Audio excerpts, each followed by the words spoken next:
Well, it is the NBA offseason, and of course, it is the summer of LeBron James. Welcome to the Spurs Roundtable, powered by Project Spurs. I'm your host, Jeff Garcia. And alongside of me to talk about LeBron James, this is pretty much what the show is going to be about, is Aaron Preine and Madeline Mendoza. Guys, NBA offseason is full underway. The Spurs, we'll talk about them later. But the big news is LeBron James. He has left Miami. He's taken his talents back home to Ohio to play with the Cleveland Cavaliers. Yeah, that was our director right there. So, James is going back to the Cavs. Good move or bad move for him? It's an intelligent move because they were at the end of their assets in Miami. You don't know what you're going to get out with Dwayne Wade, Bosh. Same thing with him. You didn't know what decision he was going to make. And then as far as all the supporting cast with Ray Allen, who they were going to be able to bring in on the vet minimum. Right. So this is a smart move for him. He's with Kyrie Irving, possibly Kevin Love, if not Andrew Wiggins, a lot of young talent. Now, they don't have a whole lot of depth up there, but he said himself it's going to be a process, but he's got a lot of potential up there in Cleveland. Yeah, he does have a lot more potential in Cleveland than it is in Miami, Madeline.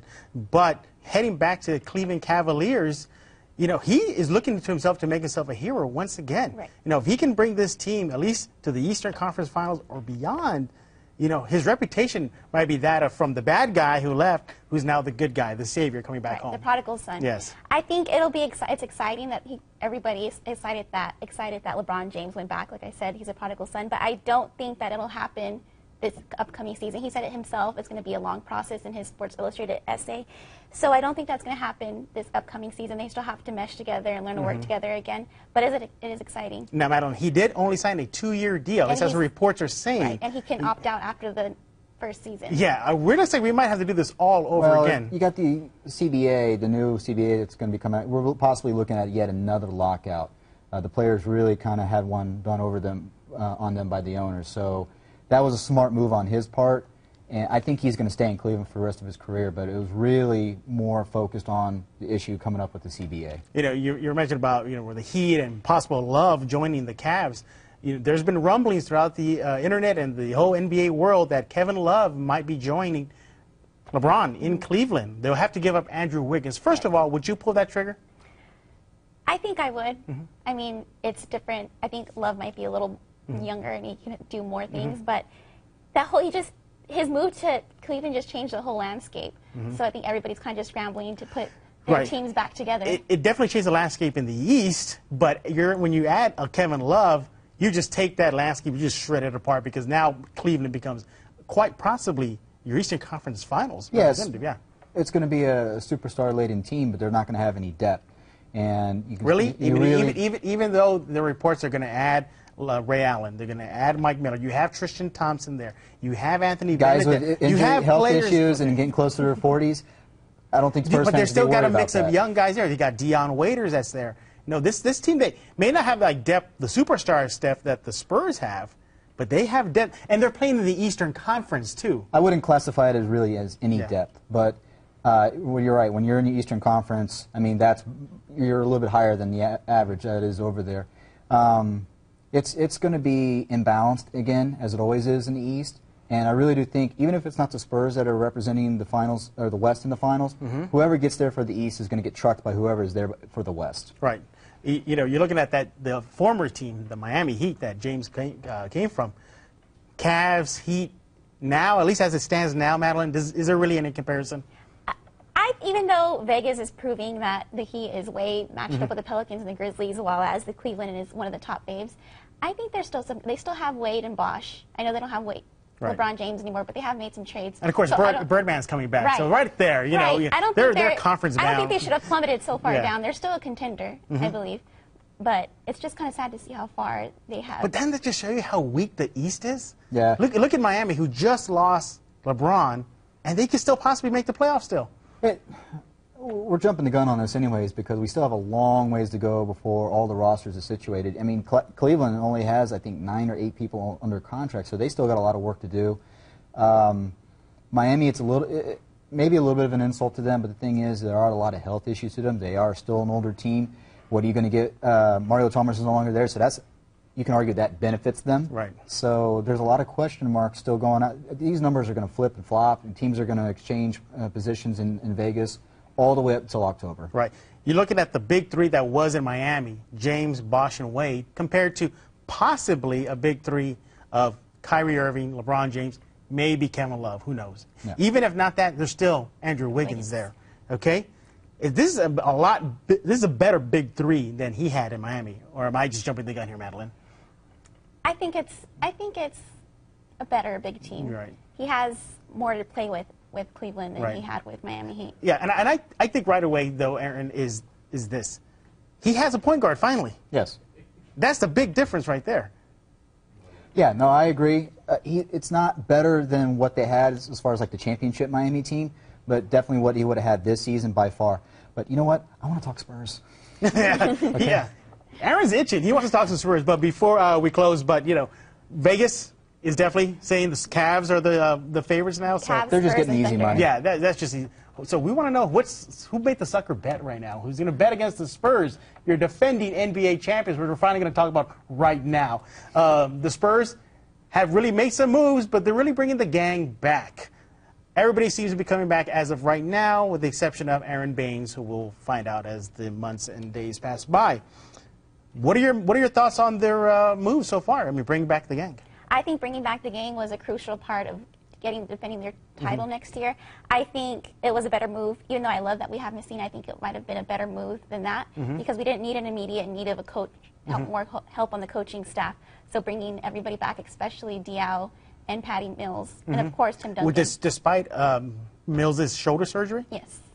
Yeah, they had to bring him back, right? They had to bring him back. Well, the Spurs are always one to take care of their own. They will reward the people who really the loyalty factor. The loyalty factor, who really put the work in. Mills has been one of those guys who really put a ton of work in. It was really unfortunate what happened to him.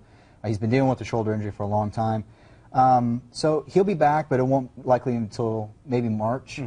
So then you have to look at the issue of, well, what are they going to do at the point guard position? Which I think they're fine. Yeah, Corey Joseph, and then you have Manu Ginobili, who he's going to be recovering from a stress fracture, which he should be fine by training camp. But how is he going to be able to put in the minutes as he did last season?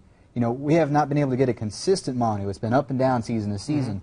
So now the question comes up of who's going to kind of back up maybe Corey Joseph. And the name right now that's floating around, and maybe to take that 15th spot, is Bryce Cotton, who's been playing pretty well in the Summer League. He's a great shooter, but he has a lot of improvement he still has to show. Right. But bringing back the whole gang, you just had one of the most impressive performances in NBA Finals history. It's a no-brainer to bring back everybody from that previous squad. When somebody asked me what did I think was the biggest move the Spurs made this offseason, I think it's the non-move that they made, and that is that Bosh did not join Houston. Think about it. They were in the same division. Had Bosh gone to Houston, in the last 3 years, they would have added Houston, Bosh, Harden, Dwight Howard. This is a Houston team that the Spurs did not beat at all last season. They added that stretch four. I think that would have been a really big hurdle for San Antonio to get back to the championship round. Aaron, you're looking at me like I'm crazy. I think Houston's one of those teams that look really sexy in the regular season and then just fall flat in the postseason. We saw that with them against Portland. And I don't think they would have still had some major question marks on defense. Now, they would have two great rim protectors, but as far as the rest of the floor, it would have been really easy to pull those big men out against a team like San Antonio, and the Spurs would have, even if that team was to come about with Bosh, Spurs and other teams that have really good perimeter players, they would have had their way with them. Right. Madeline mentioned it a while ago. The Spurs have added Italian coach Ettore Messina. Pretty much, he is lauded as he is lauded as one of the best European coaches overseas. He has stints with LA, the Lakers, that is, as a what you call a consultant. But nonetheless, he has won championships overseas. He's very decorated. Very decorated. His basketball philosophy, which you definitely should check at ProjectSpurs.com. It's a great video with him. He just sounds like ready-made coach for the Spurs. A lot of people are kind of speculating now that he might be the heir apparent to Popovich. You brought him up, Messina, so what do you think about him? I think he's a great addition to the family, and I do think he has the potential to be Pop's heir, so that's kind of exciting to see how Pop is going to train him and bring him into the whole mesh of things these upcoming seasons. So I'm excited about that. He's also taught, he coached Marco Bellinelli and Manu Ginobili. Yeah, he's got very familiar past in connections with San Antonio. He's been in constant communication with the Spurs organization for some time now. And she said a word, family. His coaching mentality is really geared towards more to players. It's not about him being a demonstrative on the floor and just taking charge and making it all about him and controlling the show. He lets the players work it out themselves, a lot like how Popovich does it. So he's a perfect fit. No, you kind of wonder whether or not they are grooming him to take over the head coaching seat. Now with Sean Marks moving up to the front office gig. Yeah. He's moving up to the front office gig. Pop signed a multi-year deal. So that means that there's... Yeah, exactly. You know, that you never know what his future is now. You know, if they were to defend their title and TD goes off in the sunset, you know, many people want to see Pop go with him as well. But, you know, is this a situation where we might be looking at the future of the Spurs? I think so. I think Ettore should have been over in the NBA a long time ago. I think he's proven himself time and time again. And I think this is the perfect segue. I know he's been in the NBA before as a consultant with LA, even though nobody over there listened to him.